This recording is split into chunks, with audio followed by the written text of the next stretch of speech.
मित्रांनो, गेल्या कित्येक दिवसापासून धान उत्पादक शेतकरी हे धानाचे जे बोनस आहे त्याच्या प्रतीक्षेत होते, परंतु मित्रांनो सरकारतर्फे अनेक निर्णय घेण्यात आले, अनेक तारखा जाहीर करण्यात आलेल्या, परंतु मित्रांनो अद्यापही धानाचं बोनस हे शेतकऱ्यांच्या खात्यावर वितरित झालेलं नव्हतं। 25 मार्चला GR निघाला। GR आणि 20,000 रुपये हे प्रति हेक्टरी, म्हणजे 2 हेक्टरच्या मर्यादेत 40,000 रुपये, त्याच्यापेक्षा जर जास्त क्षेत्र असेल तुमचं तर त्या पुढच्या क्षेत्राला तुम्हाला रक्कम मिळणार नाही, असे बरेच निर्णय घेण्यात आले। तारीख देण्यात आली 10 मे, त्यानंतर 15 मे, त्यानंतर 15 मे च्या नंतर 20 मे ते 1 जूनच्या दरम्यान हा धान बोनस वाटप होईल वगैरे वगैरे बऱ्याच चर्चा झाल्या, परंतु अद्यापही हे धानाचं बोनस हे शेतकऱ्यांच्या खात्यावर वितरित झालेलं नाही। परंतु मित्रांनो आता धानाचं बोनस हे शेतकऱ्यांना वितरित होणार आहे, तर कोणकोणत्या जिल्ह्यात आता हे धानाचं बोनस वितरित होणार आहे त्याविषयीची तारीख काय आहे त्याविषयीची सविस्तर माहिती आपण आजच्या व्हिडिओमध्ये क्लिअर करण्याचा प्रयत्न करणार आहोत। तत्पूर्वी जर चॅनलवर नवीन असाल तर चॅनलला सबस्क्राईब करा आणि समोरील जे बेल आयकन बटन आहे ते दाबायला विसरू नका। तर नमस्कार मित्रांनो, मी राज सूर्यतळ, स्वागत आहे कृषी मॅन यूट्यूब चॅनलमध्ये। मित्रांनो, तुम्हाला जर काही प्रश्न असतील तर डायरेक्टली इंस्टाग्रामला मेसेज करून विचारू शकता। इंस्टाग्राम ID हा डिस्क्रिप्शन बॉक्समध्ये दिलेला आहे। मित्रांनो, गेल्या 8 ते 10 दिवसांच्या गॅप नंतर आपण परत एकदा अपडेट घेऊन आलेलो आहेत। आपले व्हिडिओ 8 ते 10 दिवसापासून आले नव्हते, अपडेट कोणतेही आले नव्हत्या, तर मित्रांनो आता परत एकदा अपडेट द्यायला आपण सुरुवात केलेली आहे। तर मित्रांनो, धान उत्पादक शेतकऱ्यांना हे धानाचं बोनस हे जवळपास 15 जून पर्यंत वितरित होईल असं सांगण्यात येत आहे।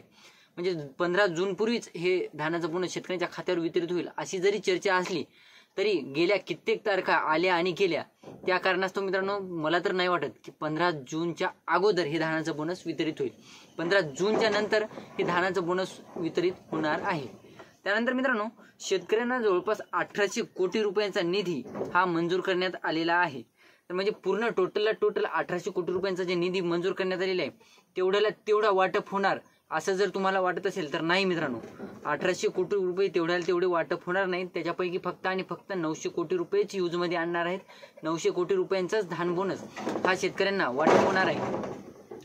तर मित्रांनो पाठीमागे काय झालं होतं आपण एक दोन व्हिडिओमध्ये माहिती सुद्धा घेतली होती की धानाच्या बोनसमध्ये सुद्धा घोळ झालेला आहे। चंद्रपूर जिल्ह्यामध्ये जवळपास धान बोनस योजनेत घोळ झाला आहे। त्यानंतर भंडारा जिल्ह्यात जवळपास 1110 शेतकऱ्यांचे 10 कोटी मंजूर करण्यात आलेले होते।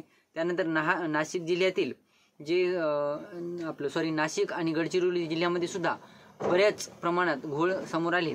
म्हणजे हे घोळ म्हणजे असे तसे घोळ नव्हते मित्रांनो, जे शेतकरी धान उत्पादक नव्हते त्यांनी सुद्धा धानाच्या बोनससाठी अप्लाय केलेलं होतं, त्या कारणास्तव हा घोळ झालेला आहे। मग काय म्हणजे सरकारतर्फे, राज्य सरकारतर्फे, कृषी विभागातर्फे काय सांगण्यात आलं की अगोदर सगळ्या गोष्टी क्लिअर होणार, म्हणजे ॲक्युरेसी चेक केली जाणार की बाबा खरंच हे शेतकरी धानाचे उत्पादक आहेत का वगैरे वगैरे, अशा सगळे पडताळणी झाल्याच्या नंतरच हा धान बोनस आम्ही शेतकऱ्यांना वाटप करू असं सांगण्यात आलेलं होतं। परंतु मित्रांनो आता फायनली 15 जून पासून हे धानाचं बोनस शेतकऱ्यांच्या खात्यावर वितरित होणार आहे।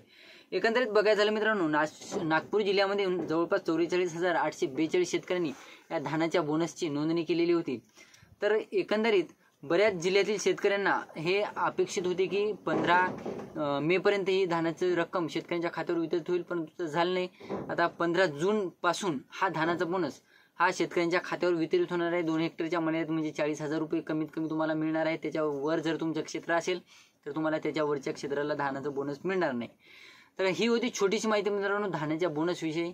धानाचं बोनस वाटपाला सुरुवात झाली की लगेचच आपल्या चॅनलच्या माध्यमातून आपण माहिती देणार आहोत, ज्याच्यामध्ये काही शेतकऱ्यांमध्ये धानाच्या बोनसमध्ये सुद्धा घोळ आलेला। पीक विम्यामध्ये कसं काही शेतकऱ्यांना 5,000 मिळाले तर काही शेतकऱ्यांना 10,000 मिळाले, त्या पद्धतीची सुद्धा धानाच्या बोनसमध्ये काही अपडेट मिळते की काय हे देखील आपण अपडेटच्या माध्यमातून, व्हिडिओच्या माध्यमातून अपडेट घेणार आहोत। तर ही होती छोटीशी माहिती। व्हिडिओ आवडला असेल तर लाईक करा, चॅनलला सबस्क्राईब करा आणि जास्तीत जास्त शेतकऱ्यांपर्यंत पोहोचवण्याचा प्रयत्न करा। धन्यवाद।